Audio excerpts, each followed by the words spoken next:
Class 10th आज की जो हमारी वर्कशीट नंबर 31 है उसका टॉपिक है त्रिकोणमिति का परिचय, त्रिकोणमितीय अनुपातों के मध्य संबंध। जैसे कि आप अपनी पिछली वर्कशीट में त्रिकोणमिति और त्रिकोणमितीय अनुपातों के बारे में बेसिक कॉन्सेप्ट पढ़ चुके हैं। ठीक है, तो आइए हम अपनी आज की वर्कशीट स्टार्ट करते हैं। सबसे पहले आपको यहाँ येलो कलर में एक समकोण त्रिभुज दिया गया है जो कि आपको यहाँ नज़र आ रहा है। ये देखिए, ये ट्रायंगल आपको नज़र आ रहा है। यहाँ पर कोण थीटा बना हुआ है, तो थीटा के सामने वाली जो साइड होती है यानी भुजा होती है उसे हम क्या कहते हैं? लंब, है ना। ये हम पिछली वर्कशीट में पढ़ चुके हैं। तो यहाँ पर इसे लंब को P से डिनोट किया गया है। P मतलब परपेंडिकुलर, और यहाँ 90 डिग्री का कोण बना हुआ है। तो 90 डिग्री के सामने वाली भुजा कौन सी होती है? कर्ण, और कर्ण को यहाँ H से डिनोट किया गया है यानी कि हाइपोटेन्यूस। अब ये जो हमारी थर्ड साइड बची वो है बेस यानी आधार, और बेस को P से डिनोट किया गया है।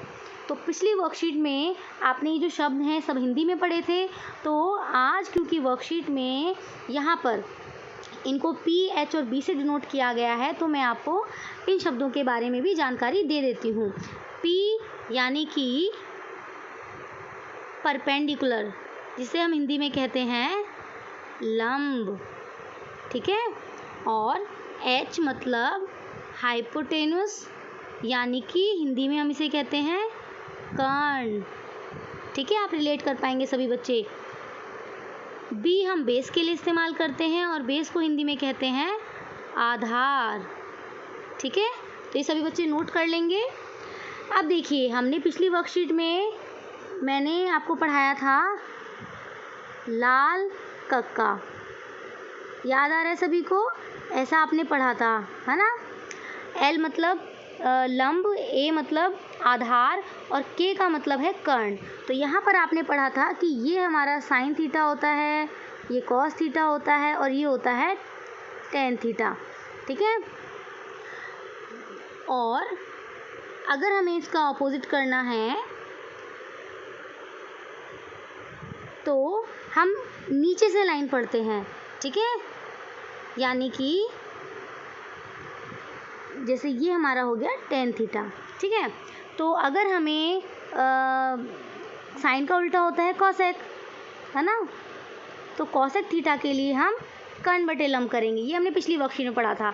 अब क्योंकि आज की वर्कशीट में सब कुछ P, H और B की फॉर्म में है तो मैं इससे भी आपको याद करने का आसान तरीका बता देती हूँ, ठीक है। तो आइए हम सीखते हैं। इंग्लिश में याद करने के लिए आसान तरीका हमारे पास है। इसे हम लिखेंगे P B P H H B, ठीक है। इसको हम याद करेंगे पंडित बद्री प्रसाद हर हर बोले, है ना आसान। तो ये सभी को याद हो जाएगा बहुत इजीली। ये कोई बेटा फॉर्मूला नहीं है, ये सिर्फ इसको याद करने का एक आसान तरीका है जिससे आप इसको याद कर सकें। तो ये हमारा हो जाएगा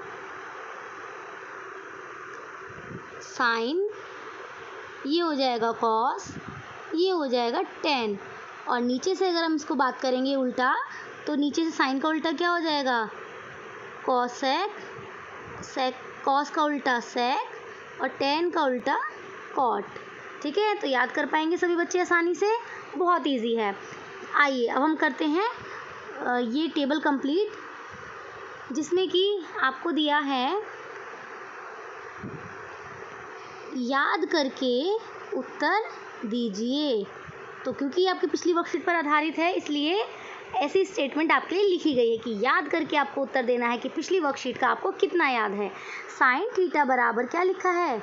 P/H, है ना, क्योंक/, पहली वाली लाइन यहाँ पर क्या है? P/H। तो कॉस थीटा क्या होगा? आप जल्दी से देख करके बता दीजिए। बिल्कुल सही जवाब B/H। तो आप लिखेंगे B/H। आप इसको कैपिटल में भी लिख सकते हैं, स्मॉल में भी। तो अभी हम यहाँ लिख देते हैं B/H। टेन थीटा बताइए? P/B यानी कि परपेंडिकुलर अपॉन में बेस। नेक्स्ट है cosec theta. Cosec theta sine theta का उल्टा होता है। तो अगर साइन थीटा हमारा p/h है तो कॉसेक थीटा क्या हो जाएगा, h/p। आसान है ना। सेक थीटा क्या होता है, कॉस थीटा का उल्टा, तो ये हो जाएगा हमारा h/b। ठीक है, इसका उल्टा किया है हमने यहाँ पर। कॉट थीटा बराबर होता है टेन थीटा का ऑपोजिट, तो ये हो जाएगा हमारा b/p। ठीक है, सभी बच्चों को ये समझ आ गया होगा। अब हम करते हैं नेक्स्ट टॉपिक। देखिए नेक्स्ट है हमारा त्रिकोणमितीय अनुपातों के मध्य संबंध। साइन थीटा बराबर लिखा है यहाँ पर 1/cosec थीटा। इसका मतलब है कि जो साइन थीटा होता है वो कॉसेक थीटा का ऑपोजिट होता है, व्युत्क्रम होता है। और नेक्स्ट देखिए यहाँ पर कॉसेक थीटा क्या लिखा है, 1/sin थीटा, यानी कि साइन और कॉस आपस में एक दूसरे के व्युत्क्रम होते हैं। ठीक है, इसी तरह कॉस का जो उल्टा होता है वो होता है सेक थीटा। कॉस बराबर होता है 1/sec थीटा के। इसी तरह सेक थीटा बराबर होता है 1/cos थीटा के। इसका मतलब कॉस थीटा और सेक थीटा आपस में एक दूसरे के ऑपोजिट होते हैं। टेन थीटा बराबर होता है 1/cot थीटा, यानी कि कॉट थीटा का व्युत्क्रम। और टेन थीटा के लिए एक और फॉर्मूला होता है जो कि है साइन थीटा अपॉन में कॉस थीटा। ठीक है, ये भी एक फॉर्मूला है, बहुत इंपॉर्टेंट फॉर्मूला है, ये आपको अच्छे से लर्न करना है। पूरे चैप्टर में इसका इस्तेमाल बहुत जगह होने वाला है। अब नेक्स्ट देखिए कॉट थीटा जो है वो 1/tan थीटा होता है, यानी कि कॉट टेन का उल्टा होता है। तो जैसे कि यहाँ पर tan थीटा बराबर साइन अपॉन में कॉस है, तो कॉट थीटा क्योंकि tan का उल्टा है तो ये क्या हो जाएगा, ये हो जाएगा cos theta upon sine theta. है ना आसान। तो ये आप सभी को याद करना है क्योंकि इस टेबल का इस्तेमाल इस चैप्टर में बहुत बार होने वाला है। ठीक है, तो आगे हम अपना वर्कशीट को कंटिन्यू करते हैं। नेक्स्ट देखते हैं टॉपिक हमारा क्या है। देखिए ये यहाँ पर कुछ लिखा हुआ है इम्पॉर्टेंट। यदि किसी समकोण त्रिभुज के एक न्यून कोण का एक त्रिकोणमितीय अनुपात ज्ञात हो तो उस कोण के शेष त्रिकोणमितीय अनुपात आसानी से ज्ञात किए जा सकते हैं। ये तो हमारी पिछली वर्कशीट का ही टॉपिक है। इस तरह के क्वेश्चंस हमने किए थे ना कि जब हमें एक त्रिकोणमितीय अनुपात दिया होता था, जैसे कि साइन थीटा की वैल्यू गिवन है, टेन थीटा की वैल्यू गिवन है, और हमें फिर बाकी त्रिकोणमितीय अनुपात ज्ञात करने होते थे, तो हम क्या करते थे कि एक ट्राइंगल हमने बनाया समकोण, और उसके बाद में हम दो साइड को लिख लेते थे अनुपात के रूप में, और पाइथागोरस प्रमेय लगाने के बाद में तीसरी साइड निकाल करके हम बाकी अन्य त्रिकोणमितीय अनुपात ज्ञात करते थे। तो इसी तरह का कुछ क्वेश्चन हमें यहाँ दिया गया है। जैसा कि यहाँ पर एक ट्राइंगल हमें गिवन है, देखिए ये हमें ट्राइंगल गिवन है। ट्राइंगल ये हमारे पास है, ये वाला, ठीक है, जहाँ पर ये 90 डिग्री का कोण हमें दिया गया है। ये देखिए ये हमारे पास एक त्रिभुज है, ये 90 डिग्री का कोण है, तो इसके सामने वाली भुजा कौन सी हुई, H, और ये क्योंकि यहाँ पर कोण बना हुआ है तो इसके सामने वाली भुजा कौन सी हुई, P, और ये जो बचा ये हुआ B। ठीक है, तो ये सभी को समझ आ गया होगा। अब हम इस पर आधारित इस टेबल को पूरा करेंगे जहाँ पर लिखा गया है दिए गए त्रिभुज के लिए तालिका पूरी कीजिए। तो साइन थीटा का मान क्या होगा, इसके लिए हम अभी जो हमने पढ़ा था शॉर्ट ट्रिक वो हम जल्दी से लिख लेते हैं।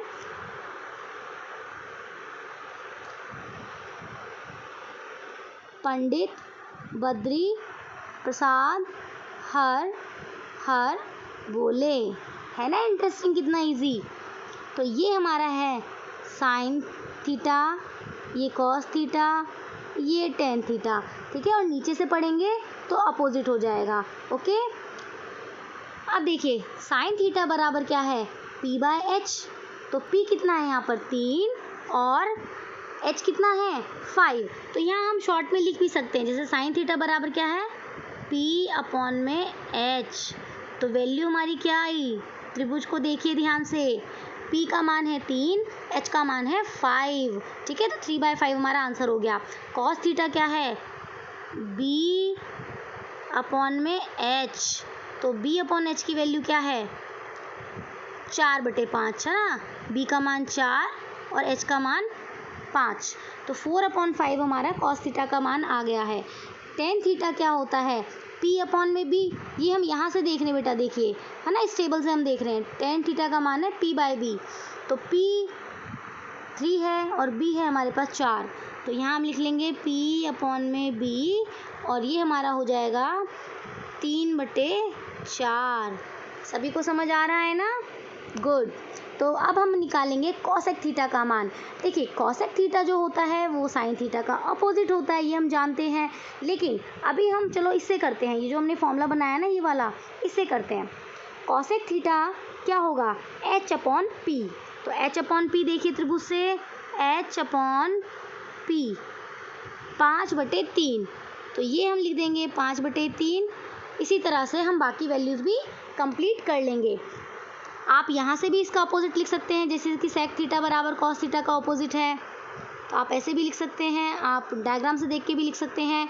कॉट थीटा का मान आएगा 4/3, ठीक है। ये अब हमने सब इस फॉर्मूले के बेस पर हमने इस त्रिभुज से वैल्यू ली हैं और ये हमने कॉलम 2 स्टार्टिंग के पूरे कर लिए हैं, ठीक है।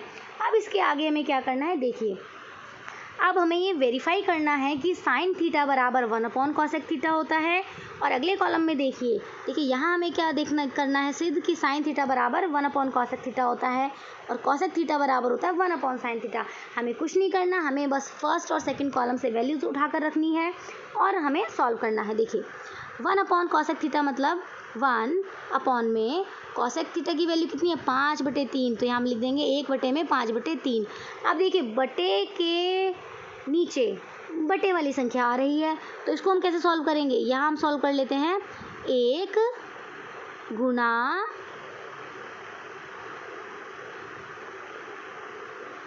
जब हम बटे का चिन्ह हटाएंगे तो यहाँ पर हम क्या करेंगे, गुणा का चिन्ह लगाएंगे और 5/3 जो है उसको हम पलट करके लिखेंगे 3/5। तो सॉल्व करके कितना आया, 1 गुना 3/5 बराबर 3/5, यानी कि साइन थीटा की जो वैल्यू है वो आ गई हमारे पास 3/5, ठीक है। ये हमारे पास आ गया 3/5, किसकी वैल्यू, साइन थीटा की। और साइन थीटा की वैल्यू भी हमने देखी पहले कॉलम में क्या निकाली थी, 3/5, तो हो गया ना वेरीफाई। इसी तरह से हम क्या करेंगे, हम नेक्स्ट कॉलम में जो कॉसेक थीटा की जो वैल्यू है वो क्योंकि दी गई है 1/sin थीटा, देखिए अब यहाँ पर हम करेंगे 1/sin थीटा, तो 1 में साइन थीटा कितना है 3/5, इसको हम क्या करेंगे 1 गुना 5/3 बराबर 5/3, तो ये हमारे पास वैल्यू कितनी आई, कॉसेक थीटा की वैल्यू हमारे पास आई 5/3। और देखिए कॉलम सेकंड में 5/3 ही तो हमारा मान आ रहा है कॉसेक थीटा का, तो सबको समझ आ रहा है ना। यहाँ हम बेसिकली क्या कर रहे हैं कि ये जो हमने फॉर्मूला भी ऊपर पढ़ा था कि साइन और कॉसेक आपस में एक दूसरे के व्युत्क्रम होते हैं, तो उस चीज़ को हम यहाँ वेरीफाई कर रहे हैं। इसी तरह से आप कॉस थीटा और सेक थीटा को आपस में प्रूव करेंगे कि ये दोनों एक दूसरे के व्युत्क्रम हैं और इस टेबल को आप आसानी से कंप्लीट कर सकते हैं, ठीक है। ओके, नेक्स्ट टॉपिक हम पढ़ते हैं। एक उदाहरण हमें दिया गया है यहाँ पर जो कि है बहुत आसान, और इस उदाहरण को हम देखते हैं। यदि एक समकोण त्रिभुज में साइन थीटा बराबर तो हमारा ये होता है, ये हमें जानते हैं, और इसकी वैल्यू हमें दे रखी है 24/25, तो शेष सभी त्रिकोणमितीय अनुपात ज्ञात कीजिए। ये सेम क्वेश्चन ऐसा ही है जैसा कि अभी आपको ऊपर टेबल में दिया गया था। तो आइए हम एक त्रिभुज बना लेते हैं, ठीक है। इस त्रिभुज को हम नाम भी दे सकते हैं, और यहाँ क्योंकि 90 डिग्री का कोण है, यहाँ हम मान लेते हैं सपोज ये थीटा है, ठीक है। तो P, इसके सामने वाला ये तो P हो गया, और ये हो गया H, और ये हो गया B। तो क्योंकि आपको B नहीं दिया है तो आपने यहाँ पर पाइथागोरस प्रमेय की स्टेटमेंट लिख ली है, H यानी कि हाइपोटेन्यूस का स्क्वायर बराबर होता है अन्य दो भुजाएं, कौन कौन सी होती है, परपेंडिकुलर और बेस। ठीक है।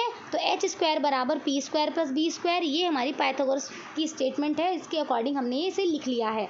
ठीक है, अब हमें क्योंकि निकालना है बेस, तो बेस तो हमें नहीं मालूम, तो बेस निकालने के लिए हम क्या करेंगे, बी स्क्वायर बराबर हो जाएगा, बी स्क्वायर को हमने इधर ही रहने दिया है, और ये पी स्क्वायर जब इधर जाएगा तो H square minus P square हो जाएगा। ठीक है, ये हमारे पास आ गया। अब हम क्या करेंगे, सिंपली हमने यहाँ पर ये वैल्यू पुट कर दी है। आप यहाँ पर के की फॉर्म में भी ले सकते हैं, ठीक है ना, कि एच को आप लेंगे 25k और p को आप लेंगे 24k। ठीक है, जैसा हमने पिछली वर्कशीट में सीखा था, 25k का स्क्वायर माइनस 24k स्क्वायर। ठीक है, उसके बाद में फिर यहाँ पर आपका 625k square minus 576k square equal to 49k square. आप इसको k की फॉर्म में भी कर सकते हैं बेटा। तो इस तरह से b की जो वैल्यू आएगी वो आपके पास फाइनली आ जाएगी 7। ठीक है, अब इसके बाद हमें क्या करना है, इसके बाद हमें निकालने हैं अन्य त्रिकोणमितीय अनुपात। साइन थीटा तो हमें दे रखा है, और जो बाकी हमें अननोन है वो हम याद कर लेंगे, क्योंकि हमें फॉर्मूला तो याद ही है। फॉर्मूला अभी हमने याद किया था ना, ये वाला, पंडित बद्री प्रसाद हर हर बोले, तो यानी साइन कॉस टेन, और नीचे से इसका अपोजिट हो जाएगा। ठीक है, साइन का अपोजिट कॉसेक, कॉस का अपोजिट सेक, और टेन का अपोजिट कॉट। ठीक है, इस तरह से हम इसे याद कर लेंगे, बहुत आसान है। तो अभी हम करते हैं ये टेबल। देखिए, साइन थीटा बराबर तो हमें दे ही रखा है, आसान है बहुत। उसके बाद हमें क्या करना है, हमें निकालना है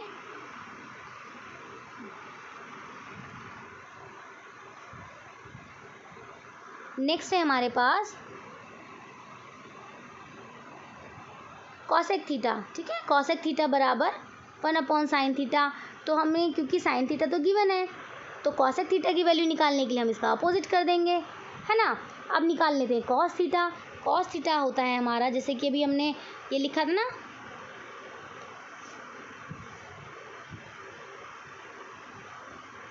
हाँ, तो कॉस थीटा हमारा क्या हो जाएगा, b/h, और b हमारे पास क्या है, b है हमारे पास, डायग्राम देख लेते हैं। b की जो वैल्यू है हमारे पास वो है 7, है ना। तो b की वैल्यू हमारे पास 7 है, और h की वैल्यू है हमारे पास 25। तो ये हमारे पास कॉस थीटा की वैल्यू आ गई। सेक निकालने के लिए आप 1/cos थीटा कर देंगे, और जो हमारी कॉस थीटा की वैल्यू आई थी उसका हम कर देंगे अपोजिट, यानी कॉस थीटा बराबर आया था 7/25, तो सेक थीटा हो जाएगा 25/7। तो है ना आसान। ठीक है, अभी टेन थीटा की वैल्यू देखिए क्या होती है, sine theta upon cos theta. तो जो वैल्यू हमने अभी ये ऊपर 2 लाइन में निकाली है साइन थीटा और कॉस थीटा की, इसको हम डिवाइड कर देंगे 24/25 अपॉन में 7/25, देख रहे हो आप यहाँ पर। हाँ, और क्योंकि बटे के नीचे भी बटे वाली संख्या है, तो अब आप किसको सॉल्व कैसे करेंगे, इसको करेंगे हम 24/25, गुणा का निशान लगाया, और यहाँ पे हमने कर दिया 25/7। तो अब देखिए, इस 25 से 25 कट गया, और बचा हमारे पास क्या, 24/7, है ना। तो ये हमारे पास टेन थीटा का जो वैल्यू है वो 24/7 इसकी वैल्यू आ गई है। ठीक है, और कॉट थीटा निकालने के लिए आप क्या करेंगे, टेन थीटा का अपोजिट कर देंगे, है ना आसान। कॉट थीटा का जो मान है वो आ जाएगा 7/24। ठीक है ना आसान, बहुत ही आसान ये टॉपिक है, और आई होप सभी बच्चों को बहुत अच्छे से समझ आ रहा होगा। अब हमारा लास्ट टॉपिक बचा है, देखिए यहाँ पर आपको करना है अपने आप प्रयास, क्योंकि ये क्वेश्चंस करने हैं आपको अपने आप सॉल्व। तो आइए हम करते हैं, सबसे पहले मिलान कीजिए। ठीक है, तो ये बहुत ही आसान टॉपिक है। हाँ, तो आइए करते हैं मिलान, जो कि है बहुत ही आसान। तो स्तंभ ए को स्तंभ बी से मिलाना है। कॉसेक थीटा क्या होता है बताइए जल्दी से। कॉसेक थीटा होता है, स्तंभ बी में से मैच करिए, कॉसेक थीटा होता है 1/sin थीटा, यानी कि इसका अपोजिट। तो आप इस तरह से एरो नहीं लगाएंगे, आप नंबर लिख देंगे। ठीक है, ये फर्स्ट का आंसर है। कॉसेक थीटा बराबर होता है 1/sin थीटा के। और देखिए यहाँ पर 10 के आगे कुछ नहीं लिखा है, यहाँ पर हम थीटा लगा देते हैं, क्योंकि यहाँ थीटा होना चाहिए। tan थीटा, आप देखिए इनमें से किसके बराबर होगा, बिल्कुल सही जवाब ये, tan थीटा बराबर होता है sin/cos थीटा के। tan theta equal to sin theta upon cos theta. Third है हमारा sec थीटा।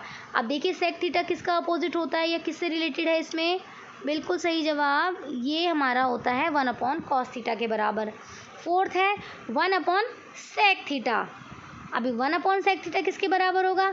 cos थीटा के बराबर। बहुत सिंपल है, तो ये हमारा हो गया फोर्थ का आंसर। और फिफ्थ पार्ट है हमारा cot थीटा।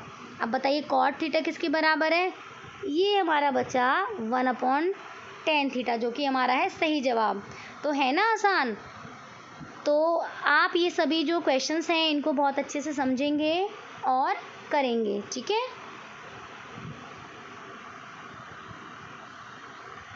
इसके बाद जो हमारे ये क्वेश्चंस हैं बेटा, ये आपको अपने आप करने हैं, ठीक है, क्योंकि ये आपकी वर्कशीट पर बेस्ड हैं और ये बहुत ही ज़्यादा आसान है। ये आपको करने हैं DYS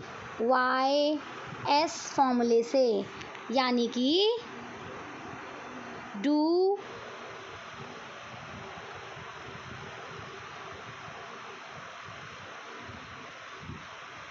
योरसेल्फ। ओके, तो all the very best student. I hope आपको ये वर्कशीट बहुत अच्छे से समझ आई होगी और आप सभी बच्चे बहुत ईमानदारी से इस वर्कशीट को कंप्लीट करेंगे। All the very best, thanks to all.